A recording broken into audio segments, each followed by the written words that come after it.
silahkan masuk. Iya. Eh, Sebelumnya perkenalkan Ibu, saya Titis, ahli gizi di rumah sakit ini.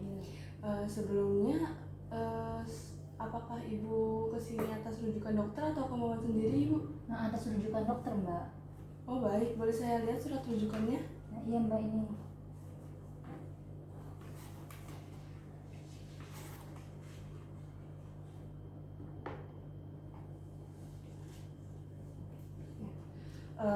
Baik. Sebelumnya kalau boleh saya tahu, Ibu sudah pernah melakukan konseling atau belum ya Bu? Nah, belum Mbak, ini baru pertama kali saya melakukan konseling. Oh baik, kalau begitu saya jelaskan sedikit ya Bu tentang konseling ini. Jadi dalam konseling ini kita akan menentukan masalah gizi yang Ibu Clara alami berdasarkan diagnosa dokter dan kebiasaan makan Ibu. Setelah itu kita akan mencari solusi untuk masalah yang dialami oleh Ibu Clara.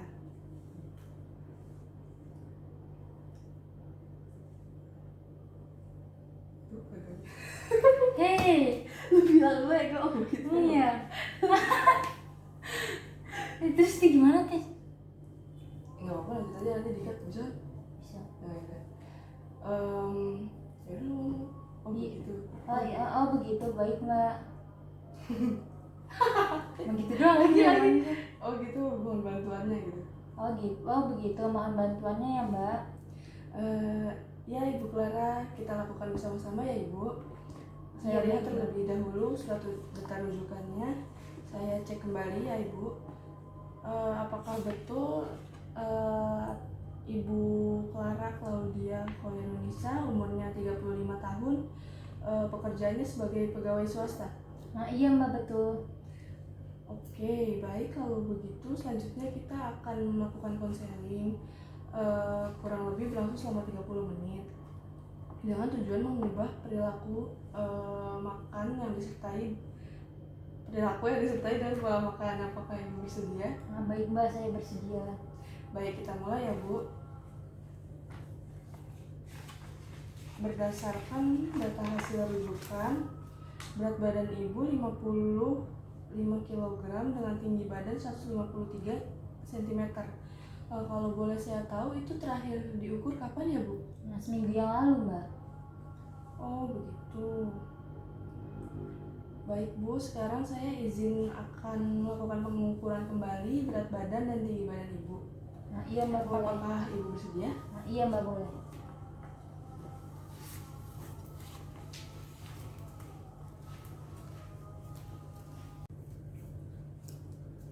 Silakan Ibu.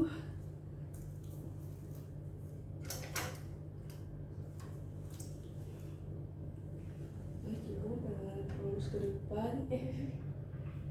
Ya, sudah selesai Bu. Iya. Sekarang kita ukur tinggi badannya.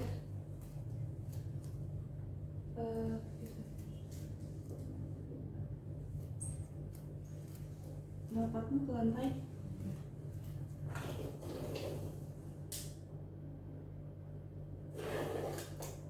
Ya, sudah Bu. Karena hasil pengukuran data yang didapat itu sesuai dengan data sebelumnya ya Bu. Nah iya Mbak. Dan setelah saya hitung, IMT Ibu itu sebesar 22,6. Nah, IMT Ibu ini sudah termasuk normal. Bagus sekali Bu. Sebelumnya saya ingin bertanya, apakah dalam beberapa bulan ini Ibu mengalami penurunan berat badan? Nah iya Mbak, 2 bulan yang lalu berat badan saya 58 kg. Oh seperti itu, cukup signifikan ya Bu. Penurunan berat badannya. Kalau boleh bisa diceritakan keluhan apa saja yang Ibu rasakan? Nah, untuk keluhannya baru-baru ini saya merasakan perut yang lemas, terus saya juga mual dan ada keluhan di ulu hati di bagian dada saya Mbak, kayak nyeri gitu. Oh baik Bu. Oh begitu ya Bu. Jadi berdasarkan hasil pemeriksaan lab di sini, bilirubin Ibu sebesar sebesar 0,90 miligram per desiliter, dan itu termasuk tinggi Bu. Kalau berdasarkan diagnosa medis, Ibu didiagnosa menderita penyakit sirosis hati. Sebelumnya saya ingin bertanya, apakah di keluarga Ibu ada yang pernah mengalami penyakit serupa Bu? Nah, tidak ada Mbak. Oh seperti itu, baik Bu. Kalau untuk kegiatan sehari-hari biasanya Ibu melakukan apa saja? Karena pekerjaan saya sebagai pegawai swasta, saya kebanyakan di depan komputer Mbak. Terus kadang juga memberikan laporan kepada atasan saya. Oh baik.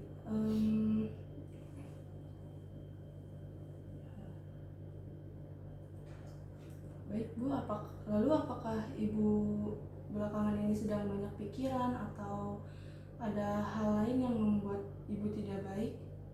Banyak pikiran enggak sih Mbak, tapi untuk seperti anak saya, keponakan saya belakangan ini bilang bahwa saya tuh sering marah-marah Mbak.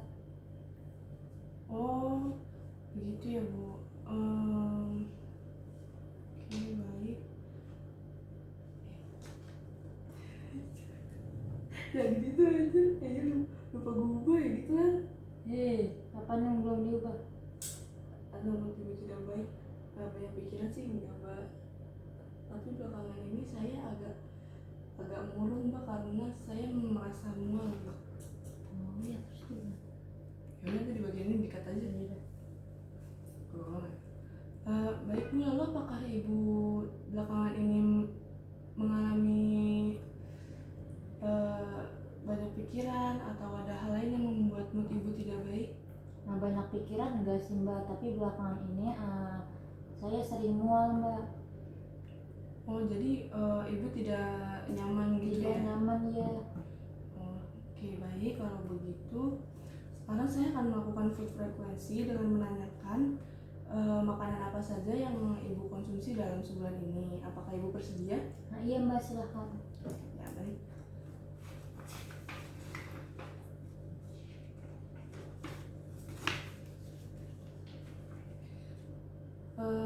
Baik Ibu, dalam sebulan terakhir ini makanan pokok apa saja yang Ibu makan? Biasanya saya makan nasi, terus lalu mie instan, jagung, dan juga kentang Mbak. Untuk frekuensinya itu berapa kali ya Bu? Kalau untuk nasi 3 kali sehari. Kalau untuk seperti kentang sama jagung itu, kalau untuk kentangnya 1-2 kali dalam seminggu. Kalau untuk jagung saya jarang sih Mbak, paling 1-2 kali tiap bulan. Baik Ibu. Baik, sudah saya catat Bu. Lalu untuk lauk hewaninya dalam sebulan terakhir ini Ibu mengonsumsi apa saja? Kalau lauk hewani palingan saya mengonsumsi kayak ikan, telur, atau daging sapi. Untuk frekuensinya itu berapa kali Bu? Paling ikan 1-3 kali Mbak dalam sebulan. Kalau untuk telurnya bisa setiap hari sih Mbak. Oh setiap hari? Baik. Iya, setiap hari ada, seminggu tuh bisa 5-6 kali. Kalau untuk tadi saya bilang, kalau untuk si daging sapinya palingan 3-4 kali per minggu. Oke baik, sudah saya catat Bu. Kemudian untuk lauk nabatinya dalam sebulan terakhir ini Ibu mengonsumsi apa saja? Kalau untuk lauk nabatinya saya hanya mengonsumsi tempe saja Mbak. Tempe saja? Oke baik, ya sudah saya catat. Kemudian itu frekuensinya dalam 1 bulan terakhir? 3-4 kali sih Mbak. 3-4 seminggu. Oke baik Ibu, sudah saya catat. Baik, lalu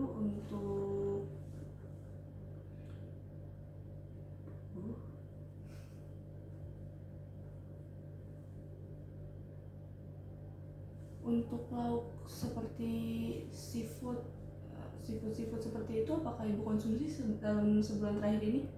Kalau untuk seafood sih, sebulan terakhir saya tidak makan makanan tersebut. Tidak pernah ya. Ya baik, ya sudah saya catat. Kemudian untuk sayuran, ibu dalam sebulan ini mengonsumsi sayuran apa saja?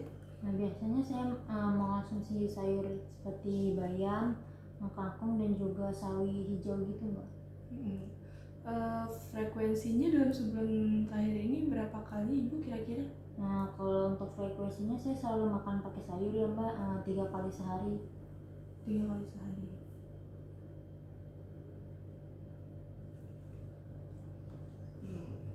Baik, sudah saya catat. Kemudian, apakah ibu sering mengonsumsi buah? Nah, iya Mbak, tidak Mbak. Tidak. Tidak, Jadi dalam saya tidak sebulan suka buah. dalam sebulan ini ibu tidak makan buah. Iya.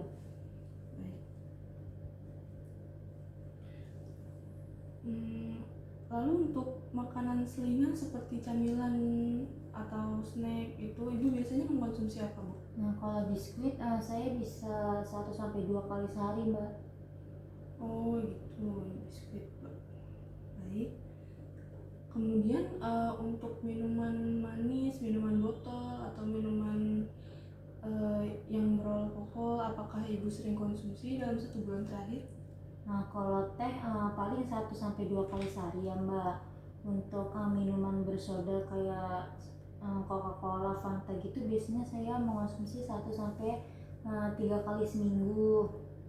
Kalau alkohol itu dalam bulan ini saya tidak konsumsi, Mbak. Nah, tapi untuk dulu saya pernah kecanduan sebelum menikah itu kira-kira dalam sebulan bisa 2 botol, Mbak, 2 botol alkohol. Oh begitu ya, Bu. Tapi pas saya memiliki anak sih saya sudah berhenti total, Mbak, untuk minum minuman beralkohol. Oke, baik Ibu. Kalau begitu selanjutnya saya akan melakukan recall makanan yang ibu makan dalam 24 jam. Sebelumnya recall itu adalah makanan yang ibu konsumsi dari mulai ibu bangun tidur hingga ibu tidur lagi. Apakah ibu bersedia? Nah, iya Mbak, boleh. Oke, baik.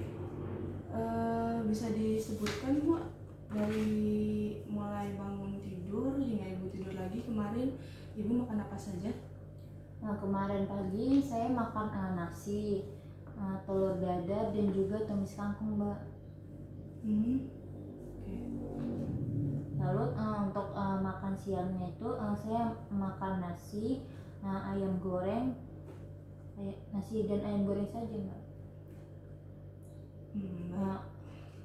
Habis waktu siang sih saya mengkonsumsi itu sih, Mbak, paling kayak itu teh manis sama pisang goreng. Teh manis dan pisang goreng. Kemudian untuk makan malamnya ibu? Untuk makan malamnya saya makan nasi sama tumis tahu. Oke.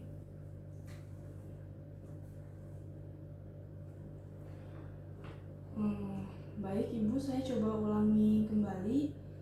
Di pagi hari itu ibu makan nasi dengan telur dadar dan tumis kangkung. Kemudian ibu makan siangnya pakai nasi dengan ayam goreng. Iya. Nah kemudian untuk selingannya itu ibu konsumsi teh manis dengan pisang goreng. Kemudian untuk makan malamnya ibu makan nasi dan tumis tahu. Apakah ada yang terlewat, Bu? Nah, sudah, Mbak, itu sudah semua. Oke, baik. Selanjutnya saya akan menanyakan ibu ukuran dari yang ibu makan dari recall kemarin. Kira-kira ibu makan nasinya seberapa ya, Bu? Seberapa centong ibu, bisa dilihat di sini gambar centongnya? Untuk centongnya ukuran centong rice cooker seperti biasa sih, Mbak. Oh, ukuran biasa. Itu apakah munjung biasa atau ceper, Mbak? Ceper sih, Mbak, 1 centong. Baik. Kemudian untuk telur dadarnya,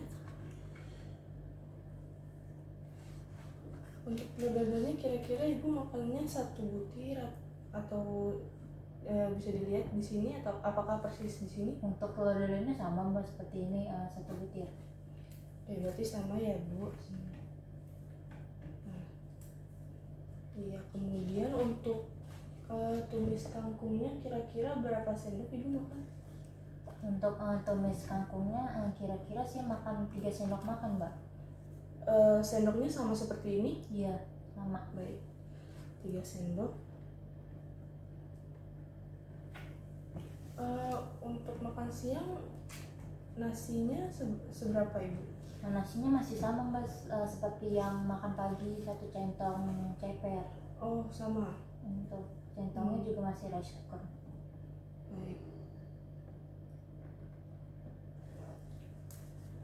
Kemudian untuk ayam gorengnya, kalau saya boleh tahu itu bagian apa ya Bu? Untuk ayam gorengnya saya makan bagian paha, Mbak. Bisa dilihat Mbak pahannya yang ini? Iya, Seperti bagian ini? bawah, bagian bawah. Ya, baik.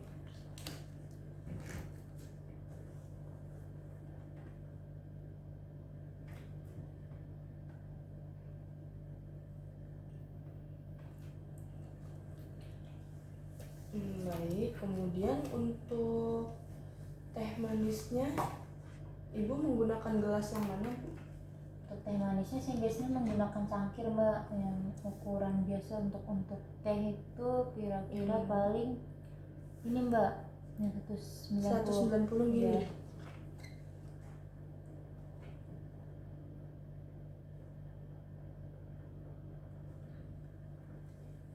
Kemudian untuk pisang gorengnya Ibu makan 1 buah atau berapa potong? Kemarin untuk pisang gorengnya saya hanya makan 1 buah saja sih, Mbak. 1 buah sedang, kecil atau besar Ibu? Nah, kemarin sih saya makan pisang gorengnya itu ukuran sedang sih, Mbak, nggak terlalu kecil. Baik. Apakah menggunakan tepung Bu? Iya, Mbak, menggunakan tepung. Baik. Untuk makan malam nasinya seberapa ya Bu? Nasinya masih sama, Mbak, 1 centong rice cooker. Oh masih sama. Baik.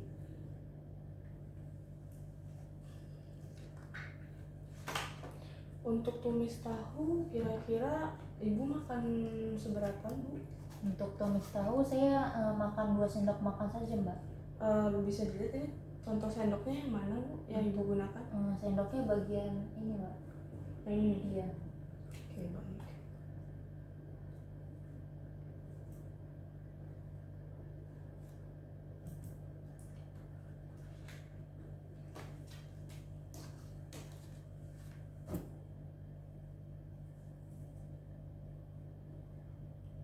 Jauh banget lagi.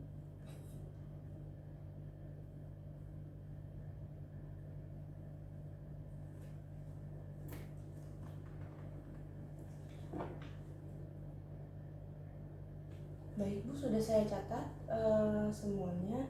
Apakah makanan yang tadi Ibu sebutkan itu dihabiskan semua Bu? Iya, Mbak, dihabiskan semua. Oke, baik. Lalu apakah ada makanan yang Ibu sukai atau yang Ibu tidak sukai? Untuk makanan yang disukai paling saya suka daging ayam sih, Mbak.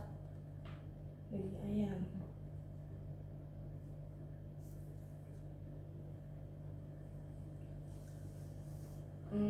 Kalau boleh saya tahu, apakah Ibu ada makanan yang dipantang atau dilarang menurut kepercayaan Ibu atau menurut budaya Ibu? Kalau untuk makanan yang dilarang sih ada sih, Mbak, paling kayak seperti daging anjing dan juga daging babi sih, Mbak. Oh, seperti itu. Baik Bu. Kemudian apakah Ibu memiliki riwayat alergi terhadap sesuatu makanan? Untuk riwayat alergi sendiri sih saya tidak ada sih, Mbak. Oke, baik Bu. Sekarang saya akan menghitung total asupan yang Ibu makan kemarin. Sembari menunggu, Ibu bisa membaca leaflet mengenai diet penyakit hati. Di sini itu ada resiko makanan yang tidak boleh dimakan dan segala informasi tentang penyakit hati. Silahkan dibaca dulu ya Ibu. Oh iya, Mbak, baik, Mbak. Terima kasih.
Ibu, saya sudah selesai menghitung.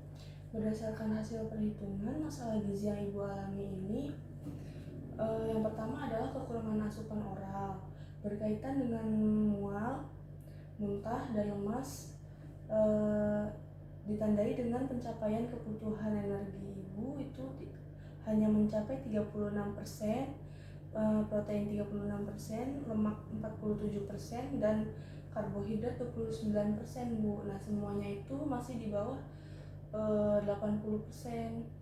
Oh begitu ya Mbak. Lalu saya harus bagaimana ya Mbak untuk memenuhi kebutuhan asupan itu? Begini Bu, berdasarkan diagnosa yang telah saya tetapkan, saya telah menyusun intervensi yang akan saya berikan, yaitu jenis diet penyakit hati yang cocok untuk Ibu. Nah, bentuknya itu makanan biasa saja. Kemudian sebelum saya mengisi leaflet daftar diet, saya ingin bertanya apakah Ibu siap untuk melaksanakan perubahan perilaku yang dimulai dengan pola makan Ibu? Insya Allah saya siap sih Mbak. Baik Bu, bagus kalau begitu. Sekarang kita isi daftar dietnya. Dimulai dari identitas, dan selanjutnya setelah saya menghitung berdasarkan kebutuhan asupan Ibu sehari, yaitu jenis diet penyakit hati dengan energi sebesar 2501,7 kilokalori, protein 82,5 gram, lemak 69 gram, dan karbohidrat sebanyak 387 gram, Bu. Nah baik Mbak, lalu bagaimana cara saya memenuhi diet tersebut ya Mbak? Sebenarnya prinsipnya sih Ibu bisa makan apa saja, tapi harus menghindari makanan dan minuman yang mengandung alkohol, dan makanan yang diawetkan Ibu, karena makanan yang diawetkan itu cenderung tinggi garam. Ya, kemudian minuman seperti teh dan kopi kental dan minuman bersoda seperti itu sebaiknya dihindari juga, Bu. Oh gitu ya Mbak. Jadi saya harus mengonsumsi bahan makanan yang tidak mengandung alkohol, dan juga makanan yang diawetkan, minuman seperti kopi kental dan juga minuman bersoda saya juga harus membatasinya ya Bu. Iya Ibu, betul sekali. Lalu Ibu juga harus memperbanyak makan buah dan sayur, Bu, untuk memenuhi kebutuhan vitamin dan mineral Ibu. Oh begitu ya Mbak. Kira-kira untuk sayur dan buahnya itu saya harus mengonsumsi seberapa banyak ya Mbak? Kalau sayur itu kira-kira setengah piring. Pokoknya lebih banyak dari makanan pokok, lauk hewani, dan lauk nabati. Kemudian kalau buah itu cukup 3 porsi Bu dalam sehari. Jadi setiap makan pagi, siang, dan malam itu makan buah sebaiknya. Oh begitu ya Mbak. Baik Mbak. Baik Bu, kira-kira apakah akan ada hambatan yang akan Ibu hadapi Baik Bu, apakah kedepannya akan ada hambatan yang akan Ibu alami dalam menjalankan diet ini? Untuk hambatannya sih nggak ada ya Mbak, karena yang di rumah tuh saya yang memasak Mbak. Wah, bagus sekali kalau begitu Ibu. Baik, apakah ada lagi yang Ibu ingin tanyakan? Sudah sih Mbak, sudah cukup. Oke, baik kalau begitu apakah boleh saya meminta Ibu untuk menjelaskan kembali apa yang kita diskusikan tadi? Iya Mbak, jadi intinya saya harus membatasi menghindari makanan yang beralkohol dan juga minuman bersoda, dan juga saya harus mengonsumsi sayur dan buah yang cukup Mbak sesuai kebutuhannya. Baik Ibu Clara, semoga diet yang saya berikan dapat dijalankan dengan baik. Untuk memantau apakah diet yang dilakukan Ibu ini berhasil, diharapkan Ibu dapat melakukan kunjungan kembali 2 minggu setelah hari ini ya Bu. Nah, ini data konseling yang sudah kita lakukan telah saya catat di data medik, dan ini leaflet mengenai anjuran diet makanan sebagai penderita penyakit hati. Boleh Ibu bawa pulang ya Bu? Oh begitu ya Mbak, baik Mbak, terima kasih. Kalau begitu saya pamit terlebih dahulu ya Mbak. Iya Ibu, selamat sore, hati-hati di jalan. Iya Mbak, selamat sore.